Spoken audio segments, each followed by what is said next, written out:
This is what it's all about. A little green plant. You, the taxpayers, are being asked to subsidize a war on a little green plant. Oh, right on. Solar bowls. Have you had a solar bowl yet, Mark? Yeah, I have. We had them at the last thing in the parks. I think it's first that's the push rod, and you give the clutch pedal. You give water every time you need plenty of water. Do you smoke pot?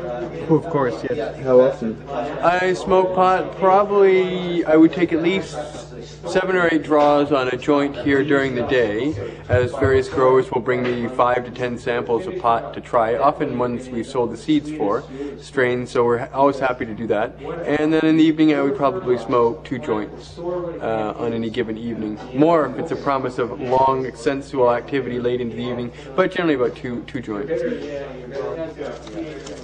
Okay. Do you sell seeds? Yes, this seed, for example, is the White Widow seed. It costs $130 for 10 seeds, and it comes from Amsterdam. It won the Cannabis Cup in 1994, and it's a particularly heavy resin producer. It's an indica that will flower after about 6 weeks vegetation light and about 8 to 9 weeks in flowering. And it'll produce an extremely potent and wonderful variety of indica.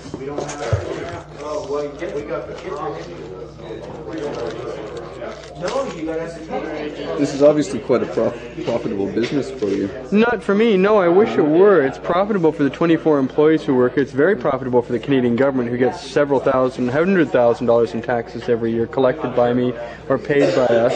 It's very profitable for our landlords, who get $9,000 a month from us for our 3 facilities. But I tend to get still about $30,000–$35,000 a year, so it's not that profitable. Although I'm looking forward to the millions myself personally.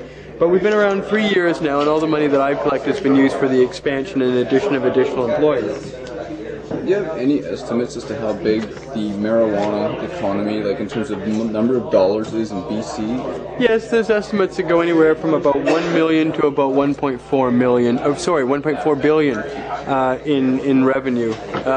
The real important statistic, though, is how much comes from outside of British Columbia into the local economy. And I would have to say it's about $800 million of marijuana is exported to the United States and Eastern Canada, but largely the United States, every season, every year. And this is money that wouldn't normally be in the British Columbia economy. If you actually enforce marijuana prohibition to the point where people couldn't sell this marijuana, you'd see the small rural economies of British Columbia contract substantially, and unemployment in most regions rise by about 3% for the loss of income that $800 million provides to British Columbia. It would be a cataclysmic economic disaster. So marijuana is very much part and parcel of the economy of British Columbia, and is absolutely essential to expand it, to take advantage of the decline in the forest industry, the mining industry, and all the other resource industries like fishing that are producing far less revenue than they used to. We have to exploit the one area of our natural economy. How much potential do you think it has? Oh, we could do still 4 to 5 billion a year easily within 2 years. It would take us 2 years to get to the 4 to 5 billion dollars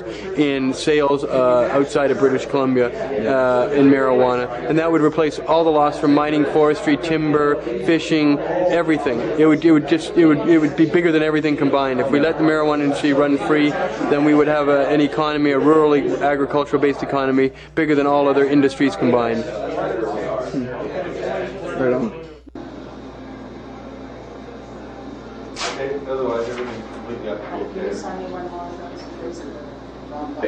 Everything we do provides a cultural outlet for our repressed culture. So we have a retail store, we have a magazine, an internet site, we have online services, we have a legal assistance center where people who are charged with cannabis offenses can go.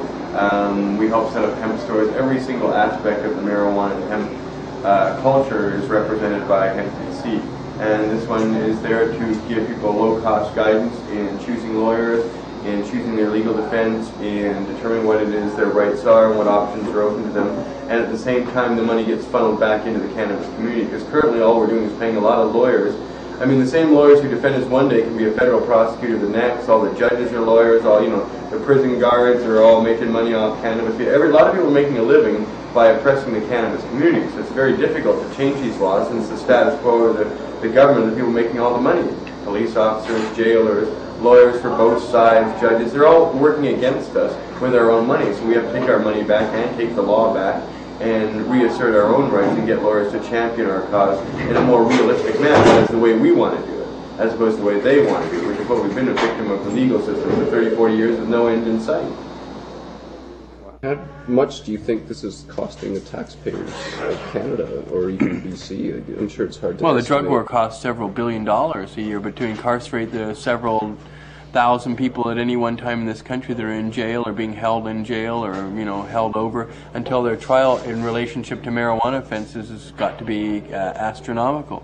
But the problem is there's the reason it costs a lot of money, and that's why it keeps going, because here the whole drug war takes up billions of dollars of our tax money.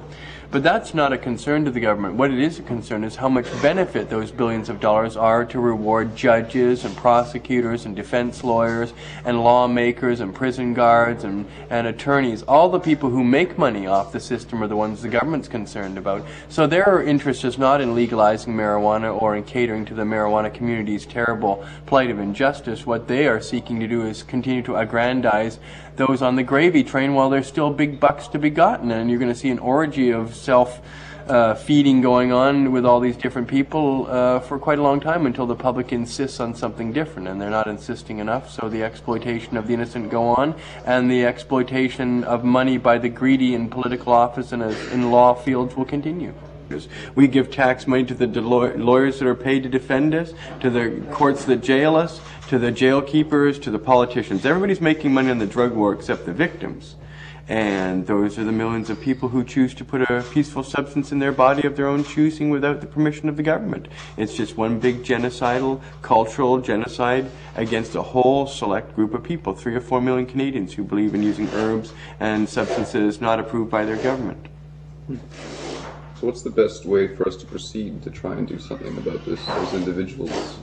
Well, the obligation is on every citizen to recognize this injustice and tell someone about it. Keep talking about it, write letters about it, talk to your politicians about it, talk to your parents about it, talk to your children about it. There's a mass injustice being done where millions of people in this country are being scapegoated, having their rights and their property and their leisure time and their privacy and their freedom of movement all stripped away from them, their freedom of association stripped away from them.